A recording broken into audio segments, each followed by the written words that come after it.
ওরে মুসলমানেরা, এ মুহাম্মদ এলাকা মানুষেরা, মুসল্লিগণেরা, আব্বাজানেরা, কান্তি খাড়া করে শুনুন। আমার নবী বিশ্ব নবী দো জানে বাদশা নবী আমার দুনিয়ার জমিনে ভূমিষ্ঠ হয়েছে 570 খ্রিস্টাব্দে 12 রবিউল আউয়াল 29 আগস্ট। যখন দুনিয়ার জমিনে ভূমিষ্ঠ হবে সেই সময়ও ইহুদি নাসারা খ্রিস্টানেরা তাওরাত কিতাব জাবুর কিতাব পড়ে রেখেছিল। এমন একটা দিন, এমন একটা সময়, এমন একটা তারিখে এমন একটা ছেলে জন্মগ্রহণ করবে, তার ফেস্টানটা সে উত্তোলন করবে, আমাদের ফেস্টানটা শেষ করে দেবে। তার ফেস্টান সে উত্তোলন করবে আর সেই ফেস্টানের কাছে আমাদের পতাকাটা হার মেনে যাবে। ওই দিনে গভীর রাতে ইহুদিরাও এসেছিল তরোয়াল নিয়ে আমার নবীকে হত্যা করবে। এ তো আপনারা অনেক শুনেছেন, অনেক শুনেছেন। আব্দুল মুত্তালিব ছিলেন কাবা ঘরের মুতাওয়াল্লি। ওনার কাছে এসে শুনছে কুরাইশ বংশটা কোন দিকে, কেন না কুরাইশ বংশটা কোন দিকে, একবার দুবার তিনবার চারবার জিজ্ঞাসা বলে আমি বলবো, অবশ্যই বলবো, কিন্তু বিষয়টা তো কি বলতে হবে। বলছি কুরাইশ বংশে আজ এমন একটা ছেলে জন্মগ্রহণ করবে, তার নাম হবে মুহাম্মদ, তার এমন একটা পতাকার পাওয়ার হবে, সেই পতাকার পাওয়ারটা সারা বিশ্বের জমিনে ছড়িয়ে যাবে, আর আমরা ইহুদি নাসারা আমাদের পতাকাটা তার কাছে হার মানবে। তাই সে জন্মগ্রহণ করবে, তাকে আমরা কতল করে দেব, আর সে বড় হতে পারবে না, বাড়তে পারবে না, পতাকা উত্তোলন করতে পারবে না। আব্দুল মুত্তালিবের মাথায় লেগে গেছে যে এরকম ব্যক্তি তো কেউ নাই। সেই আমার আব্দুল্লাহ মারা গেছে আর আমিনাকে বলেছিল যে আব্বা জান অন্য অন্য মহিলাদের মতো বাড়ি থেকে বার করে দেবেন না, এর ভিতরে আছে সুসন্তান। তাই সেই চিন্তা ভাবনা করে তো আমি তো আবু কুহা পাহাড়ের উপরে আমার আমিনাকে রেখে এসেছি, ছোট বৌমাকে। এটাই হবে, এছাড়া আর কি আছে। এই রাতের বেলা ছুটে চলে গিয়েছিলেন। তাহলে যেদিন ভূমিষ্ঠ হচ্ছে সেদিন কি আমার নবী কিন্তু নিরাপদ ছিলেন? ছিলেন কি যেদিন, সেদিন কিন্তু নিরাপদ ছিলেন না। আব্দুল মুত্তালিব দেখিয়েছে ওটাও কুরাইশ বংশ, ওটাও কুরাইশ বংশ, কিন্তু রাস্তাটা একটু আলাদা দেখিয়ে দিয়েছে। ইহুদিরা সেদিন গিয়ে হাজির। আব্দুল মুত্তালিব টুক টুক টুক টুক টুক করে গিয়ে আবু কুহা পাহাড়ের কাছে নিকটে যাওয়ার সাথে সাথে বিকট ঘরে থেকে যে সুন্দর আলো দেখে তো অবাক, কাছে গিয়ে আস্তে করে দেখছে আর ঢুকতে চাইছে, কারা যেন জোর করে বার করে দিচ্ছে, বারবার মানে ওর ভিতরে রিস্ক নিচ্ছে যাওয়ার জন্য, কারা যেন গায়ে গলা ধরে বাইরে বার করছে। তারা কারা ছিল?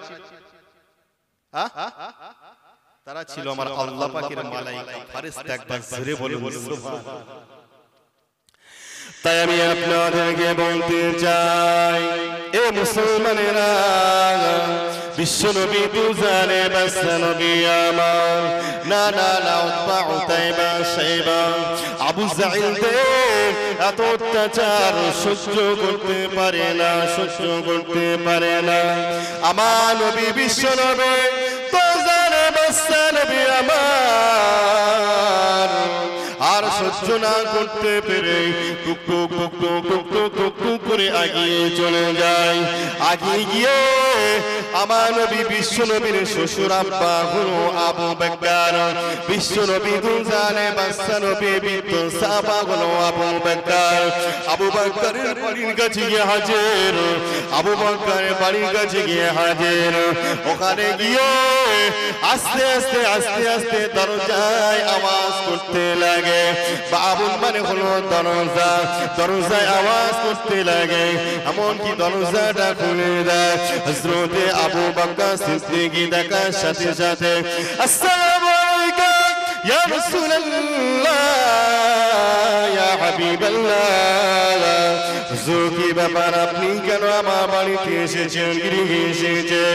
বিশ্বনবী জানে বাদশা নবী আমার চোখ ভরা পানি টানিয়ে আমার নবী বিশ্ব নবী বলতে লাগে, হে বাবা আবু বকর আর থাকা হবে না, বাবা আবু বকর আর থাকা হবে না, আর থাকা হবে না, এই মক্কা জমিন ত্যাগ করতে হবে।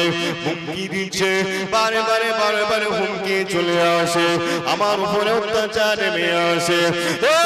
বাবা আবু বকর আমি আর থাকতে পারি না, থাকতে পারি না, খেয়াল রেখো, মাথায় রেখো বাবা আবু বকর আমাদের খুব শিগগিরই এখান থেকে হিজরত করতে হবে, আমাদের খুব শিগগিরই এখান থেকে হিজরত করতে হবে।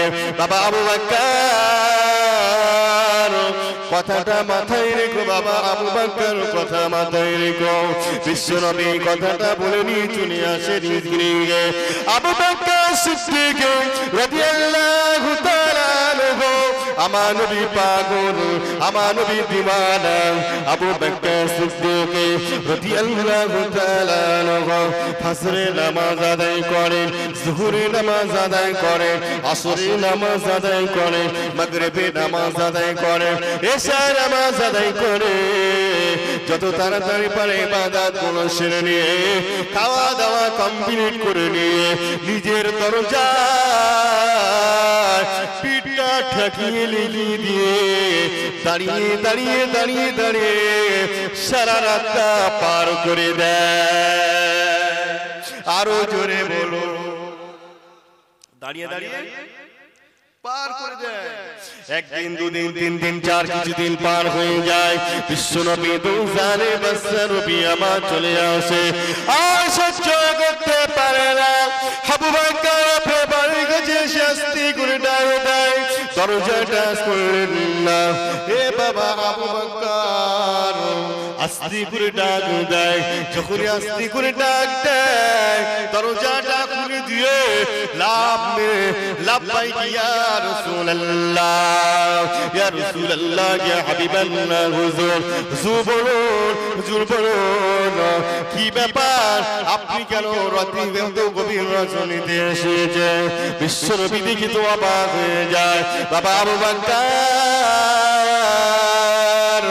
আমি এমন ভাবে ডেকেছি যদি কেউ তার নিজের পার্সোনাল রুমের মধ্যে শুয়ে থাকে, বাবা আবু বকর এই কথা তো তার কানে যাবে না।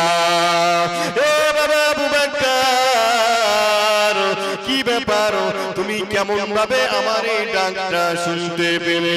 সঙ্গে সঙ্গে বলতে লাগে, ইয়া রাসূলুল্লাহ, ইয়া হাবিবাল্লাহ, হুজুর, ইয়া রাসূলুল্লাহ, ইয়া হাবিবাল্লাহ, হুজুর, হুজুর আপনি আমাকে যেদিন সংবাদটা দিয়েছিলেন, হুজুর আপনি আমাকে যেদিন সংবাদটা দিয়েছিলেন, খবরটা দিয়েছিলেন, ইয়া রাসূলুল্লাহ, ইয়া হাবিবাল্লাহ, হুজুর আমি ক্ষমা দাওয়া করে নিয়ে রাতের কাজগুলো কমপ্লিট করে নিয়ে সেই দিনে আমি দরজার কাছে গিয়ে দাঁড়িয়ে যাই, দরজাতে পিঠ লাগিয়ে, দরজাকে ঠেকিয়ে, দরজাকে পিঠ লাগিয়ে, দরজায় কাটা ঠেকিয়ে দিয়ে আমি আবু বকর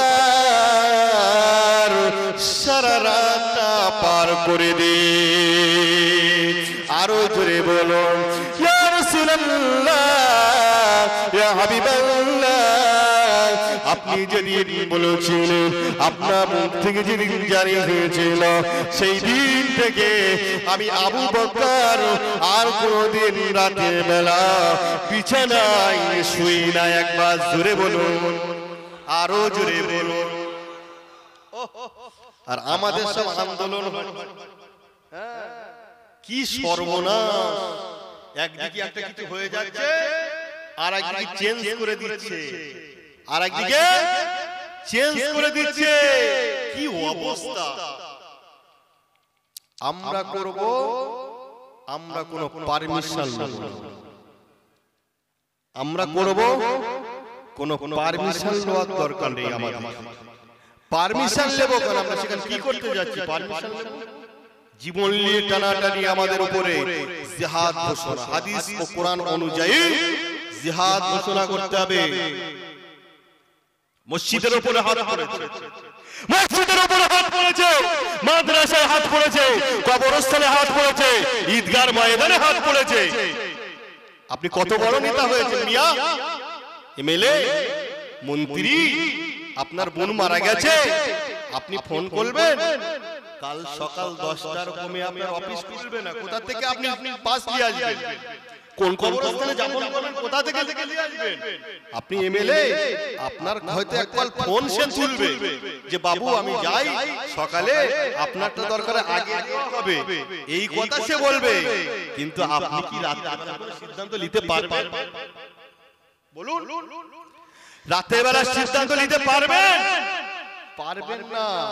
সেই সকাল 10টার সময় কথা হবে, বোনটা মারা গেছে, ইন্তেকাল করেছে, কোন জায়গায় জানাজার নামাজ পড়াতে হবে, আমার পাস দিতে হবে, ওটা যদি রাতের বেলা হয় আপনি ওই কাজটা কি পারবেন? তার তো অফিস তো বন্ধ থাকবে। আমার কথা আপনারা বুঝতে পারছেন তো? হ্যাঁ, রাগ করেন আর যাই করেন, আল্লাহ যে কদিন হায়াতে রেখেছে আমি চালিয়ে যাব ইনশাআল্লাহ। উচ্চ আওয়াজে দরুদ আল্লাহুম্মা সাল্লি আলা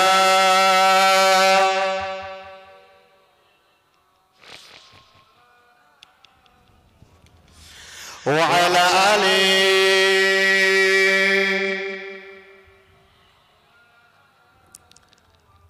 তাহলে আমাদের যে কবরস্থানে মাটি দেব, দাফন করব, এটা আমার যদি পাস নিয়ে আসতে হয় সেখান থেকে, যদি সেই দিন রবিবার হয়ে থাকে, অফিসটা যদি বন্ধ হয়ে থাকে, আপনি কি করবেন? যদি একই দলের দলদোষী হয়, সে হয়তো বলবে ঠিক আছে দিয়ে দাও, আমি কথা বলে নিচ্ছি।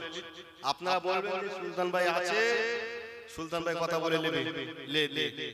যদি আমার কথা সেখানে গ্রান্টেড না হয়, ও তো বিষ খাওয়া রোগী বানাবে, গলায় রোগী বানাবে, খুন করার রোগী বানাবে, হত্যা করার রোগী বানাবে, আত্মহত্যা করার রোগী বানাবে।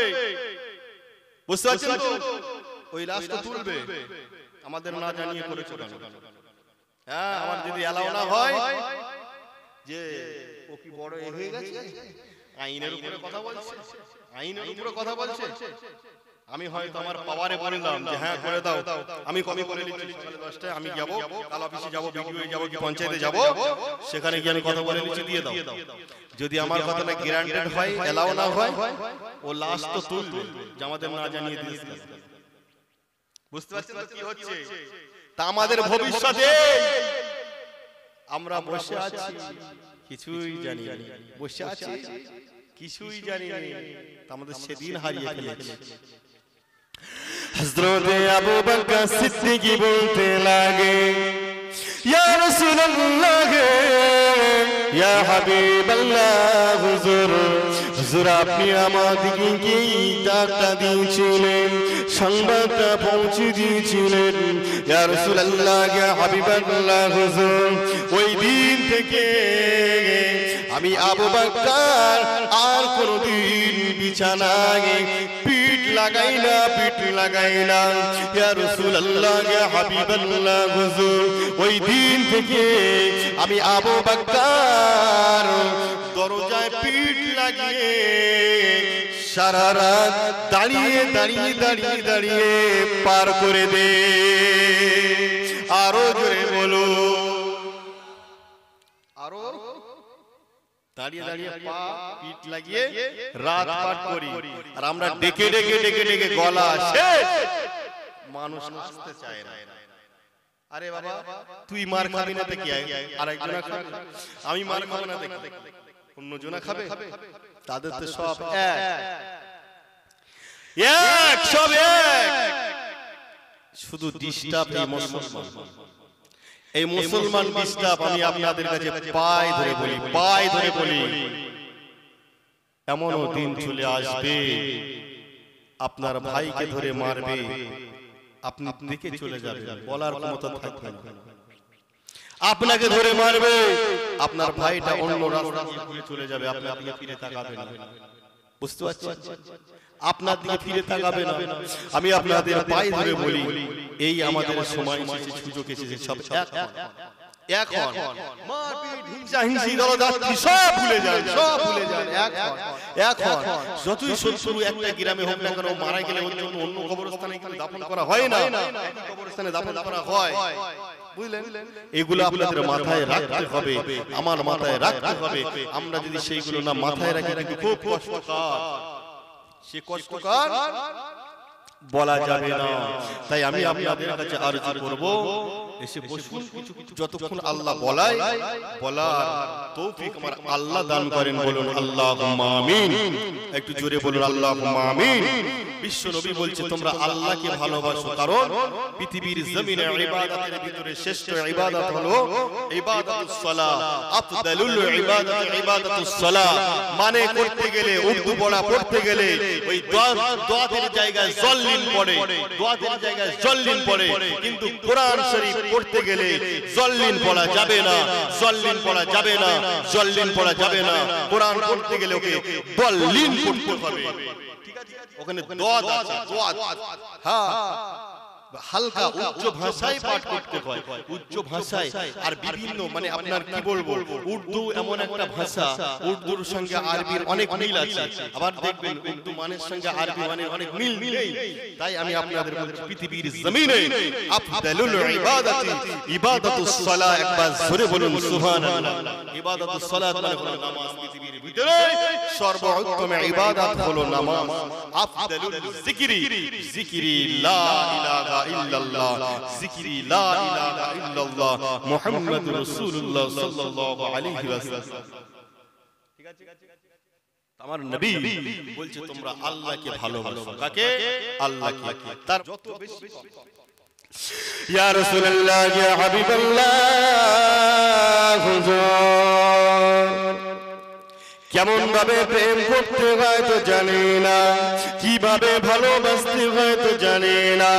ইয়া রাসূলুল্লাহ, ইয়া হাবিবাল্লাহ, হুজুর আপনি একটিবার বলুন, ভালো করে খুলে বলে দিন, ভালো করে খুলে বলে দিন। জানি না, জানি না কেমন ভাবে প্রেম করতে হয়, কেমন ভাবে লাভ করতে হয় তো জানি না। বিশ্বনবী দুজানে বাস্তা নবী আমার কিছুই বলছে না। আমার নবী বিশ্বনবী মাথাটা নিচু করে আছে, নিচু করে আছে। ইকামা সাহাবী আখিদা একজনকে দাঁড়িয়ে বললেন, আমার নবী কিছুই বলছে না। ইসনা সাহাবী ইকামা দাঁড়িয়ে সেই ব্যক্তিটাও বলতে লাগে, আমার নবী বিশ্বনবী কিছুই বলছে না। সালাসা তিনজন ব্যক্তি উঠে দাঁড়ালেন, আল সওয়াল বিশ্বনবীকে সওয়াল করছে, ইয়া রাসূলুল্লাহ, ইয়া হাবিবাল্লাহ, হুজুর কেমন ভাবে আল্লাহকে ভালোবাসতে হবে, হুজুর কেমন ভাবে আল্লাহকে মহব্বত করতে হবে। ইয়া রাসূলুল্লাহ, ইয়া হাবিবাল্লাহ, হুজুর আপনি বলুন। বিশ্বনবী দুজানে বাস্তা নবী আমার তৃতীয় ব্যক্তি বলার সাথে সাথে আল্লাহ পাক রব্বুল আলামিন সঙ্গে সঙ্গে হাত দিয়ে দেয়, হাইয়া হাইয়া হাইয়া ইয়া মালাইকা, হে মালাইকা ফেরেশতা এদিকে চলে এসো, এদিকে চলে এসো। নাযালা নাযালা, জমিনে চলে যাও, জমিনে চলে যাও। কোরআনের আয়াতটা নিয়ে যাও, আয়াতটা নিয়ে যাও। জমিনে গিয়ে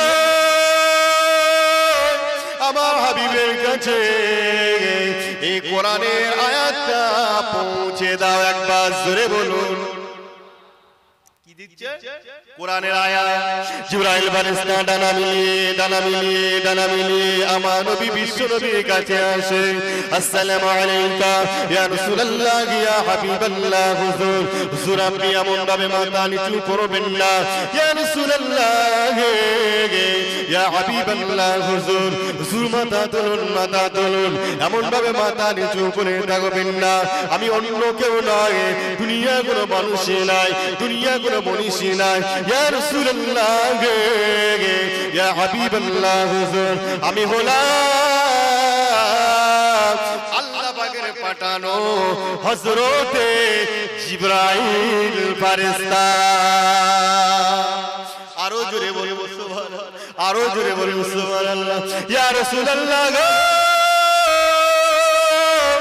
ইয়া হাবিবাল্লাহ, হুজুর আপনি বলুন, কুল কুনতুম তুহিব্বুনাল্লাহ।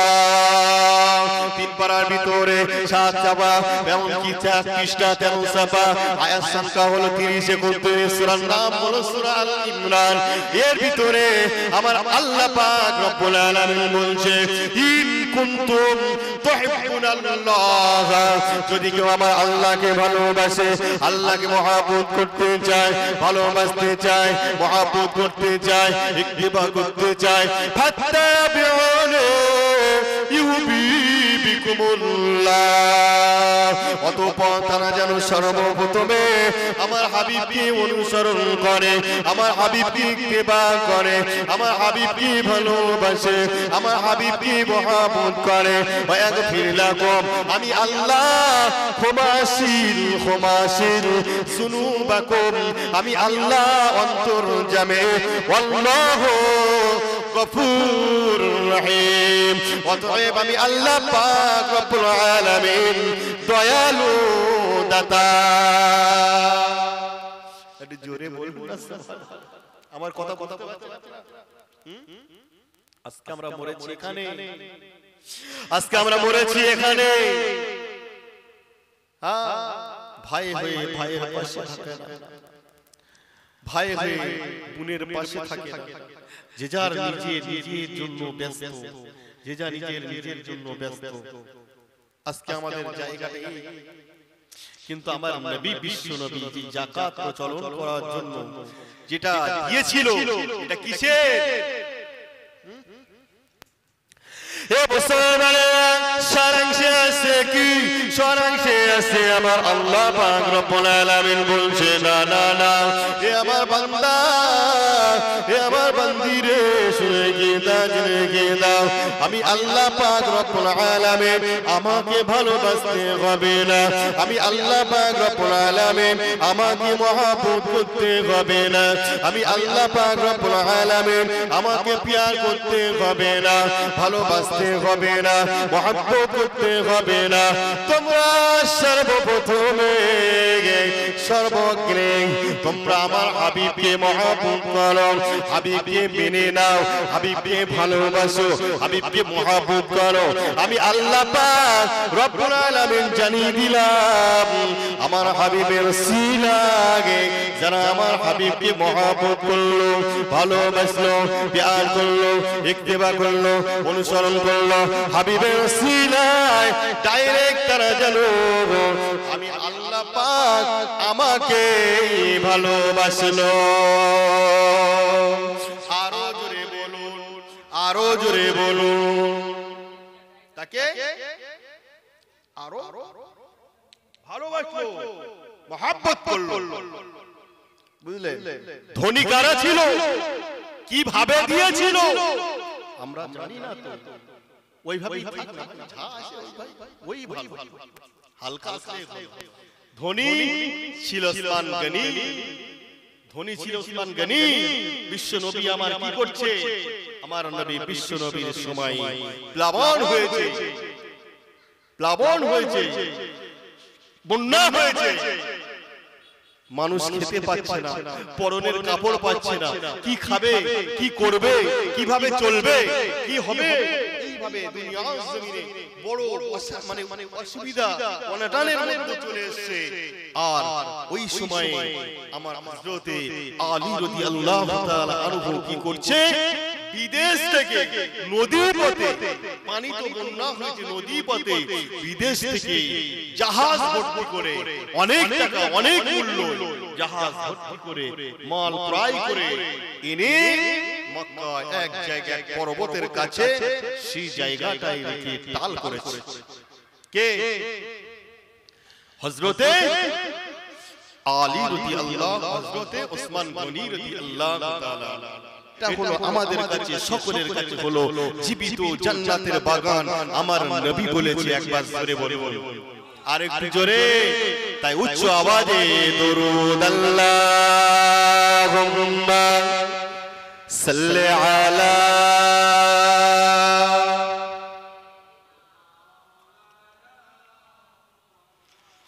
ওয়া আলা আলি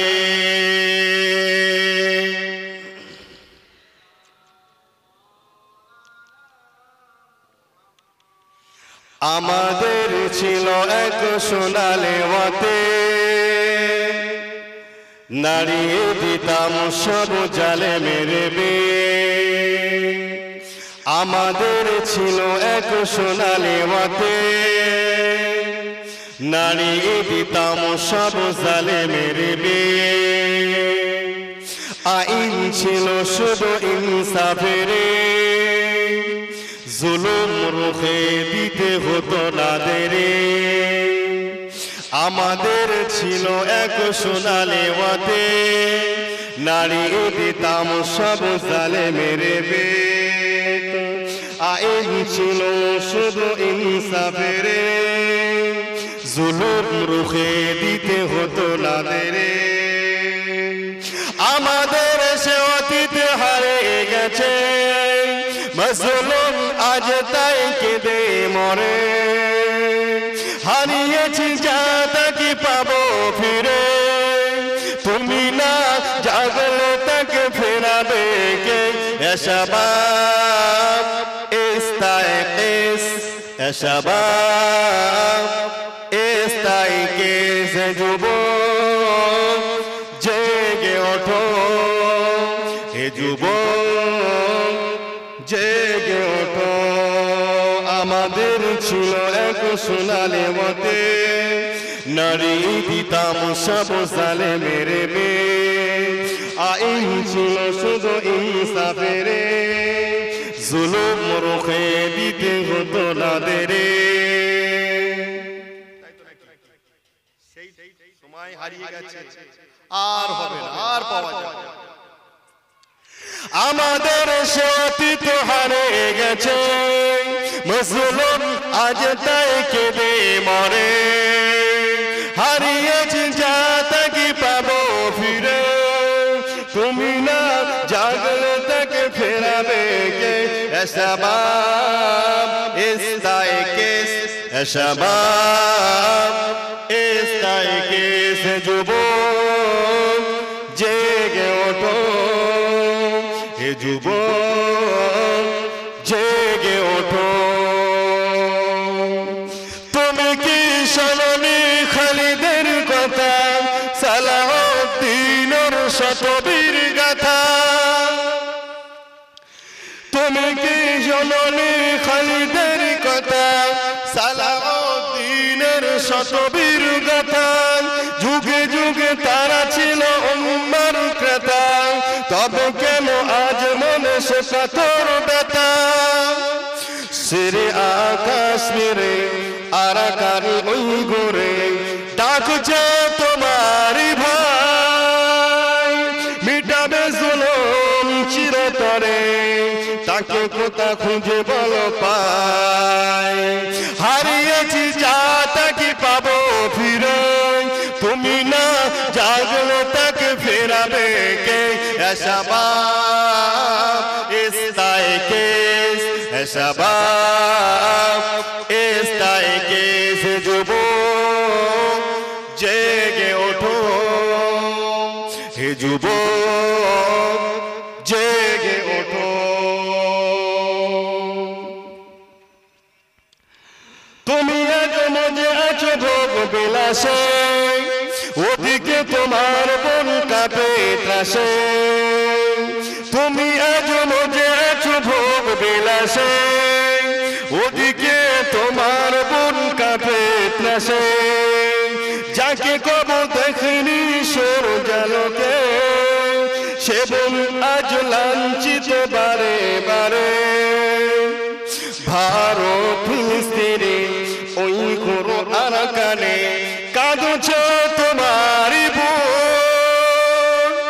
মিটাবে জুলুম চিরতরে তাকে কোথা খুঁজে বলো পায় হারিয়েছি যা তাকে পাবো ফিরে তুমি না জাগলে তাকে ফিরাবে কে শাবাব ইস্তাইকিস শাবাব ইস্তাইকিস যুবক জেগে ওঠো হে যুবক জেগে ওঠো তাদের বেঁধে সীমানা নেই কোনো, তাদেরই তৈরি করা আইন শৃঙ্খলা গুলো মনে রেখো, মোদের পিছনে কাটা তার আর কোনো বাধা আর কোনো কিছুই নাই যে পারো। ভারত ফিলিস্তিনি ওই করো আরাকানে কাঁদছে তোমার ভাই, মিটাবে জুলুম চিরতরে, তাকে কোথা খুঁজে বলো পাই। হারিয়েছে যা তাকে পাবো ফিরে, তুমি না জাগলে তাকে ফিরাবে কে। এসবাব ইস্তায় কেস, এসবাব ইস্তায় কেস, যুবক জেগে ওঠো, হে যুবক জেগে ওঠো। তাদের ছেড়ে দেওয়া আইন শৃঙ্খলা গুলো যে মেরকম ওদের সীমানা নেই কোনো, তাদের বেঁধে দেওয়া কাটা তার গুলো জেনে রেখো মোদের সীমানা নেই কোনো। মুসলিম হলে তাকে ভাই বলেছেন, তার ডাকে সাদা তুমি সারা দাও জানো। আর কত কাল বলো থাকবো এ পদতলে, কাটাবো দুঃখের গান, কবে বলো সব এক হয়ে ধরবে উম্মার হাল। হারিয়েছি যা তাকে পাবো ফিরে, তুমি না জাগলে তাকে ফিরাবে কে। এসবাব ইস্তায় কেস, এসবাব ইস্তায় কেস, যুবক জেগে ওঠো, হে যুবক জেগে ওঠো। আমাদের ছিল এক সোনালি ওয়াতে, নাড়িয়ে দিতাম সব জালেমের বে, আইন ছিল শুধু ইনসাফের, জুলুম রুখে দিতে হতো না দেরে। আমাদের সে অতীত হারে গেছে, মুসলিম আজ তাই কেঁদে মরে। হারিয়েছি যা তাকে পাবো ফিরে, তুমি না জাগলে তাকে ফেরাবে কে। এসবাব ইস্তায় কেস, এসবাব ইস্তায় কেস, যুবক জেগে ওঠো, হে যুবক জেগে ওঠো। আল্লাহুম্মা, জোরে জোরে পড়ুন, জোরে জোরে পড়ুন।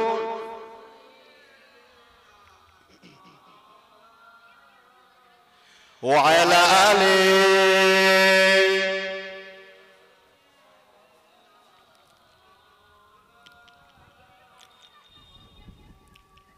আল্লাহ পাক রব্বুল আলামিন সুন্দর একটি জান্নাতের বাগানে আসা বসার তৌফিক দিয়েছেন। সকলে বলুন আল্লাহুম্মা আমিন। যে নবীর ওসিলা আল্লাহ পাক পৃথিবী আসমান জমিন গাছপালা তরুলতা সবই কিছু বানিয়েছেন, সেই নবী আমাদের নবী, বিশ্ব নবী, নবীদের নবী হুজুর পাক সাল্লাল্লাহু আলাইহি ওয়াসাল্লামের প্রতি লাখ কোটি শুকরিয়া দরুদ পাঠ করি। সকলে বলুন সাল্লাল্লাহু আলাইহি ওয়াসাল্লাম। তো আল্লাহ পাক রব্বুল আলামিন কোরআন শরীফের ভিতরে আমার আল্লাহ জানিয়েছেন, আমার নবী বিশ্ব নবী প্রচলন করে দিয়েছেন। বুঝলেন? এই যে জুলুম অত্যাচার এটা হবে, জুলুম অত্যাচার হবে। আজকে আমাদের জন্য আজকে এত কিছু আমাদের প্রতি জুলুম নেমে এসেছে।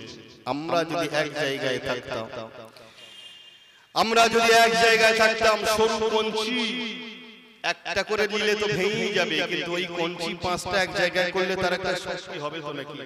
হ্যাঁ, আজকে দেখতে পারলাম কোথায় কার দাড়ি ধরে টানছে, কোথায় কার মাথায় টুপি খুলে দিচ্ছে, কোথায় কাকে অপমান করছে, কোথায় কার পাঞ্জাবি ছিঁড়ে দিচ্ছে, কোথায় মসজিদে তালা মেরে দিচ্ছে, কোথায় মাদ্রাসা বন্ধ করে দিচ্ছে, কোথায় মাদ্রাসার ছেলেদেরকে ধরে রাস্তাঘাটে মারছে, অপমান অপদস্থ করছে। কেন? কোথায় কোরআন পড়াচ্ছে, কোথায় কোরআনের উপরে আপনার অত্যাচার করছে। এগুলো কেন কেন? যেদিকে যাবে কি মুসলিমদের উপরে, যেদিকে যাবে কি এদের উপরেই চাপবে। কারণটা কি? আরো তো অনেক দলমত পথ আছে নাকি? উতবা, উতাইবা, সাইবা ছিলেন আমার নবীর একই গোত্রের মানুষ। কুরাইশ, আমার নবী তাদের থেকে প্রার্থনা পাইনি। সেখান থেকে আমার নবী, বিশ্ব নবী, চোখ দিয়ে পানি টপ টপ করে গড়িয়ে যাচ্ছে। 622 খ্রিস্টাব্দে ওখান থেকে ত্যাগ করতে হয়েছে। কাদের অত্যাচার বলুন? অত্যাচারটা কাদের ছিল? অত্যাচার ছিল ইহুদি, নাসারা, খ্রিস্টান, বেধর্মীদের অত্যাচার ছিল। বিশ্ব নবী দুই জাহানের বাদশা নবীর প্রতি অত্যাচার হয়েছে। বিশ্ব নবী দুই জাহানের বাদশা নবীর প্রতি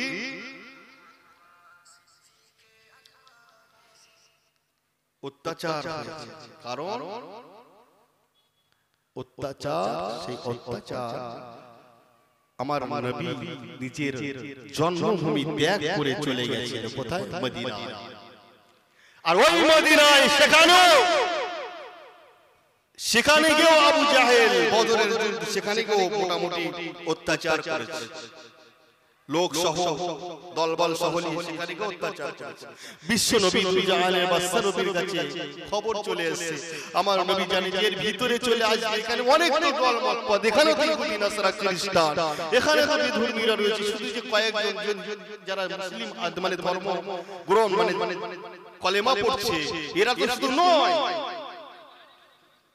এরা তো নয়, আরো তো অনেক রয়েছে। বিশ্ব নবী কয়েকজনকে 313 জনকে নিয়ে আগিয়ে গিয়েছে। কারণ একটা জনবসিত এলাকার উপরে যখন হামলা আসবে, ভালো মন্দ মানুষ অনেক ক্ষতি হবে নাকি?